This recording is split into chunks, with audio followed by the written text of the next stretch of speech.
आज जो हमने चीज़ पढ़नी है उसका नाम है साइज्मोमीटर। साइज्मोमीटर एक ऐसी डिवाइस है जो कि जब अर्थ हमारी मतलब हिलती है यानी अर्थक्वेक आता है, जलजिला आता है, तो उसको मैयर करने के लिए जो चीज़ या कोई इंस्ट्रूमेंट यूज़ होता है उसको हम साइज्मोमीटर कहते हैं। यानी मैं कह सकता हूँ कि ये एक ऐसा इंस्ट्रूमेंट है जो कि use to measure the intensity of earthquake. यानी वो ये मीटर जो इंस्ट्रूमेंट है ये बताता है कि कितनी शिद्दत का जलजिला आया है, यानी उसकी इंटेंसिटी क्या है। अब हमारे जहन में आता है कि यार ऐसा होता क्या है कि जो जलजिला आता है, असल में जो हमारी ज़मीन है वो अंदर से कुछ प्लेट से मिलकर बनी होती है। जैसे समझें कि ये अर्थ ज़मीन के अंदर से ना ये कुछ इस तरह मतलब चीज़ें मिलकर, कुछ चीज़ें टुकड़ों से मिलकर बनी है, जिन टुकड़ों को हम क्या कहते हैं, टेक्टोनिक प्लेट्स। अब जो ये टेक्टोनिक प्लेट्स हैं ये बेसिकली क्या करते हैं, एक दूसरे के साथ मिलकर वो वाइब्रेट करते हैं, मूव करते रहते हैं। लेकिन अगर किसी वजह से इनकी वाइब्रेशन को मतलब मसला आ जाए या क्या हो कि इनकी वाइब्रेशन या जो मूवमेंट है वो ख़राब हो, यानी ये दोनों या कोई भी दोनों प्लेट्स आपस में स्लिप हो जाएं, तो उस वजह से क्या होता है कि ज़लज़ला आना शुरू हो जाता है। अब वो जो ज़लज़ला आता है उसको अगेन मैं जैसे बता रहा था कि उसको मैयर करने के लिए जो डिवाइस या जो इंस्ट्रूमेंट यूज़ होता है वो साइज्मोमीटर यूज़ होता है। अब जो पुराने ज़माने का साइज्मोमीटर था ज़रा वो देखते हैं लैब इन ऐप के चैनल से, जिसका नाम है साइज्मोग्राफ। इस वीडियो को ज़रा हमने थोड़ा बड़ा कर दिया है ताकि नज़र आए। असल में ये जो साइज्मोग्राफ या साइज्मोमीटर होता है इससे कुछ कंपोनेंट से मिलकर बनता है, जिसमें अगर मैं एक एक करके बताऊं तो एक धागा होता है जिसको हम स्ट्रिंग कहते हैं, उसके साथ एक बॉब यानी कोई बॉल टाइप चीज़ लटकी होती है जिसको पेंडुलम बॉब कहते हैं, साथ एक मैग्नेट होता है यानी मगनातीस होता है, और साथ एक फिक्स स्टैंड के ऊपर ये सब कुछ जिसको हम सपोर्ट कहते हैं ये धागा बांधा जाता है और मैग्नेट को बांधा जाता है। इसके साथ साथ अगर हम देखें तो यहाँ पे एक ड्रम है जिसके इस बॉल के एंड के ऊपर एक पेन लगा होता है। जो पेन अगर इस डब्बे, ये जो ड्रम है जिसको हम रोटेटिंग ड्रम कहते हैं, इसके ऊपर बेसिकली क्या है कि एक ग्राफ सा होता है, चार्ट पेपर सा होता है। अब बेसिकली जो पेन है जब ये इस चार्ट पेपर के ऊपर से पेरेगा तो क्या होगा कि इसके ऊपर लाइनें आएंगी, ठीक है। अब वो लाइनें आएंगी जब अर्थक्वेक आती है, बिलफर्ज अगर हम इसको आगे चला के देखें तो जब अर्थक्वेक आएगी तो ये जो लाइन है ये जो इसके ऊपर फिर रही है वो कैसे बिहेव करेगी ज़रा अगर हम देखते हैं। अब जब अर्थक्वेक आएगा ज़ाहिर है ज़मीन हिलेगी, तो क्या होगा कि यहाँ पे जो पेन है वो भी ज़ाहिर है हिलना शुरू हो जाएगा। अगर मैं वीडियो चलाऊँ तो ये देखिएगा, ये देखें एकदम से जब जलजला आया तो ये एक लकीरें सी आ गई। अब ये जो इस तरह का ग्राफ सा आता है इससे हम फिर अंदाज़ा लगाते हैं कि इंटेंसिटी जो अर्थक्वेक की है यानी जलजले की है वो कितनी है, शिद्दत कितनी है। एक और तरह का भी साइज्मोमीटर होता है जिसको जिसको जो मैं अगर आपको दिखाऊं IRIS अर्थक्वेक साइंस से, जिसका नाम है वर्टिकल साइज्मोग्राफ वीडियो का। इसमें क्या है कि हमारे पास लेट से वही मैस एक अटैच होता है, साथ स्प्रिंग अटैच होता है, और स्प्रिंग को एक फिक्स सपोर्ट के साथ यानी अर्थ के साथ जोड़ा होता है। इसके सामने एक ड्रम होता है जो कि रोटेट कर रहा होता है, तो इसके मैस के सामने एक पेंसिल टाइप कह लें या पेन टाइप लगी होती है। जब ये जो ड्रम है ये देखें ये रोटेट कर रहा है तो इसके ऊपर ये लाइनें आ रही हैं। लेकिन अगर कहीं अर्थक्वेक आ जाए यानी अर्थक्वेक का मतलब जलजला आना शुरू हो जाए तो जाहिर है क्या होगा कि ज़मीन हिलना स्टार्ट हो जाएगी। जब ज़मीन हिलेगी तो ये देखें ये इसकी वजह से, ज़मीन हिलने की वजह से ये जो पेन है ये एक इस तरह करके लाइनें हमें दे देगा। अब ये जो लाइनें हैं ऊपर नीचे करके जो आ रही हैं इससे क्या है कि हम अंदाज़ा लगाते हैं कि अर्थ की जो इंटेंसिटी है यानी शिद्दत है अर्थक्वेक की तो वो कितनी है। ये तो थे पुराने हमारे पास साइज्मोमीटर, लेकिन नए आजकल कैसे हैं ज़रा उनकी तरफ बढ़ते हैं। जो नए साइज्मोमीटर्स हैं वो बेसिकली कुछ इस तरह होते हैं। इनके अंदर क्या होता है कि एक मैग्नेट होता है, ये करके आपको जिसका एक देखें ये नॉर्थ पोल ये होता है जबकि साउथ पोल इधर करके होता है, और इस तरह एक कॉयल जो है वो अटैच होती है। अब कॉयल क्या होती है, किसी भी तार को अगर आप घुमा के एक गोल शेप दे दें तो वो बेसिकली कॉयल कहलाती है। जैसे कि इस तार को इन्होंने गोल करके एक शेप दे दी है तो ये कॉयल है।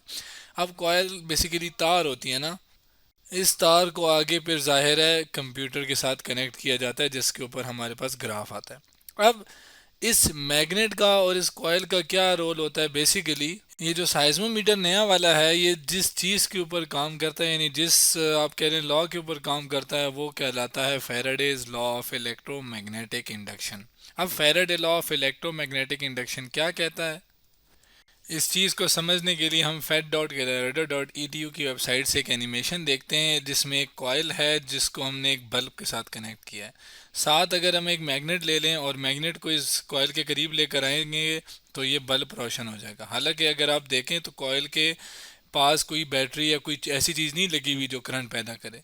तो फिर क्या हो रहा है कि मैग्नेट के करीब लाने से हमारे पास बिजली यानी करंट पैदा हो रहा है।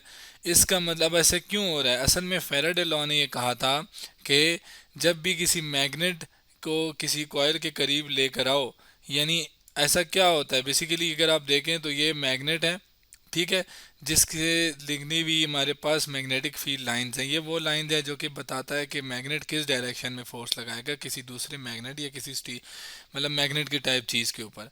अब जब ये लाइंस किसी एरिया में से पास होंगी तो वो मैग्नेटिक फ्लक्स कहलाता है। अब अगर आप देखें तो अभी यहाँ से 4 लाइनें हैं गुजर रही हैं, राइट, लेकिन जब मैं इसको करीब लेकर आऊँगा तो क्या है कि लाइंस जो हैं वो चेंज हो गई हैं, अब 4 की बजाय अब 6 लाइंस पास हो रही हैं। तो जब मैग्नेटिक फ्लक्स चेंज होता है तो क्या होता है कि ईएमएफ जनरेट होता है। ईएमएफ बेसिकली वो वजह है करंट पैदा करने की। तो फैराडे लॉ ने ये कहा था अपने इलेक्ट्रोमैग्नेटिक इंडक्शन में कि हमारे पास क्या है कि जब भी मैग्नेटिक फ्लक्स चेंज होता है तो करंट यानी ईएमएफ पैदा होता है। ठीक है, ये बात थी Faraday law of electromagnetic induction की। यानी मैं कह सकता हूँ कि Faraday law of electromagnetic induction क्या कहता है, A conductor is placed in a varying magnetic field and electromotive force is induced। जब किसी कंडक्टर यानी वो चीज़ जो कि करंट को यानी फ्लो ऑफ चार्जेस को अलाउ करे यानी पास होने दे, वो जब किसी वेरी मैग्नेटिक फील्ड ऐसी मैग्नेटिक फील्ड जो कि चेंज होती है उसके करीब रखा जाए तो ईएमएफ पैदा हो जाता है, इंड्यूस हो जाता है। ईएमएफ क्या, करंट पैदा करने की वजह। जबकि कंडक्टर क्या होते हैं जो कि which can allow the flow sorry which can allow the current to pass, मतलब जो कि करंट को पास होने दें। बेसिकली करंट क्या, फ्लो ऑफ चार्जेस को कहते हैं। अब इस चीज़ को हमने इधर कैसे अप्लाई करना है कि ये जो मैग्नेट है ये फिक्स होता है, सॉरी ये नहीं, ये जो मैग्नेट है ये एक स्प्रिंग के साथ अटैच होता है, जबकि ये जो कॉयल है ये हमारे पास इसके आगे 2 तार होती हैं। अब ये जो कॉयल है ये फिक्स होती है जबकि ये जो मैग्नेट है ये मूव कर सकता है, ठीक है। अब जब अर्थक्वेक आती है यानी जलजला होता है, जलजला होने से क्या होगा कि ये जो हमारे पास ये मैग्नेट है ये हिलना स्टार्ट हो जाएगा यानी मूव करना स्टार्ट हो जाएगा। जब मूव करेगा तो क्या होगा कि हमारे पास चेंज इन मैग्नेटिक फ्लक्स होगा।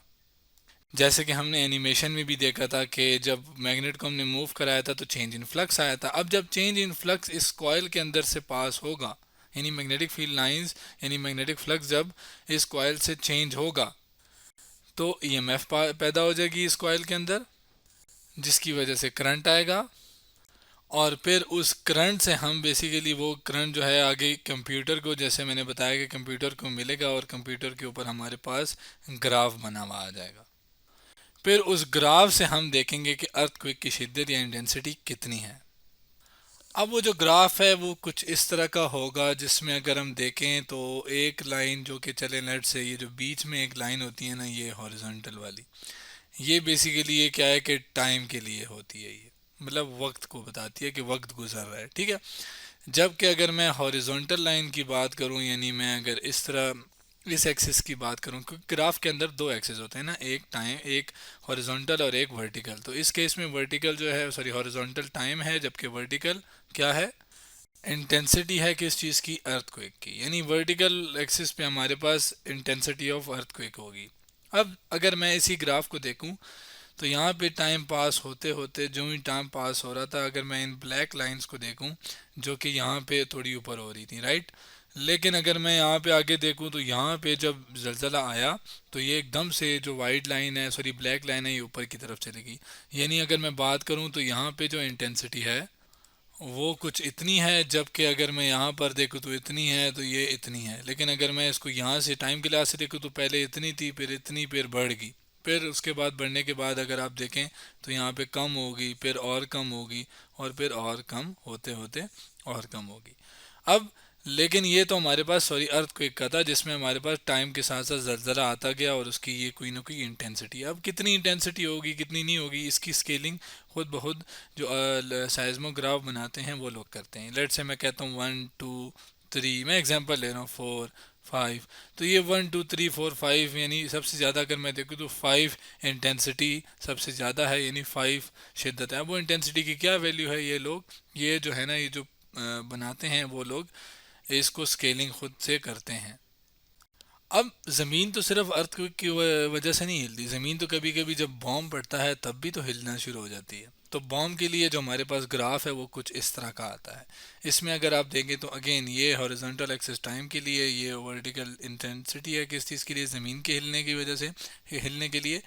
तो इसमें अगर आप देखें इसमें और इसमें फ़र्क क्या है कि ये काफ़ी देर के लिए है, अर्थक्वेक काफ़ी देर के लिए होता है, लेकिन जब बॉम्ब पड़ता है तो वो थोड़ी देर के लिए, जैसे अगर आप देखें तो सिर्फ इतनी सी देर के लिए, बल्कि बहुत थोड़ी सी देर के लिए ज़मीन हिली है बस, और फिर नॉर्मल होगी। लेकिन अगर आप देखें तो ये काफ़ी देर के लिए जो अर्थक्वेक है वो आया। तो बस ये फ़र्क होता है, बॉम्ब पे पड़ने में थोड़ी देर के लिए हिलती है, जबकि वैसे अगर आप देखें अर्थक्वेक जब आता है तो काफ़ी देर के लिए आता है। तो आज हमने साइज्मोमीटर के बारे में पढ़ा और हमने इसका ग्राफ डिस्कस किया कि कैसे हमारे पास साइज्मोमीटर का ग्राफ आता है और कौन कौन से डिवाइसेस हैं, आजकल कौन सी डिवाइसेस साइज्मोमीटर के लिए यूज़ होती हैं और पहले कौन सी होती थी।